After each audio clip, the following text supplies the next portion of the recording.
Hello বন্ধুরা, আমি আরেকটি নতুন ভিডিও নিয়ে দেখো চলে এসেছি। তোমরা তো আগের ভিডিওতে দেখেইছো যে আমাদের বাড়ির পাশে ছট পুজো উপলক্ষে একটি সাংস্কৃতিক অনুষ্ঠানের আয়োজন করা হয়েছে। আজ আমি আবার সেখানে দেখো পৌঁছে গেছি।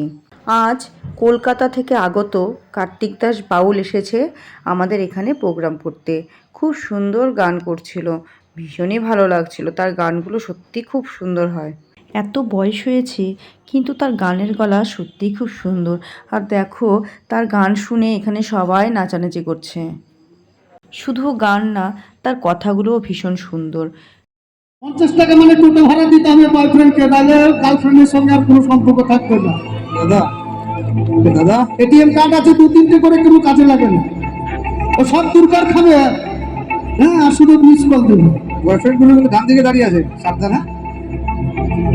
হ্যাঁ, বয়ফ্রেন্ড তো সব ডান দিকে দাঁড়িয়ে আছে, ডান দিকে।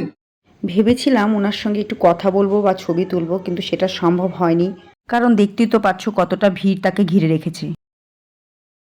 প্রোগ্রামটি খুব ভালোভাবে কমপ্লিট করে দিয়ে দেখো উনি কলকাতায় আবার ফিরে যাচ্ছে। ভিডিওটি ভালো লাগলে লাইক, কমেন্ট, শেয়ার অবশ্যই করুন, আমার পাশে থেকো।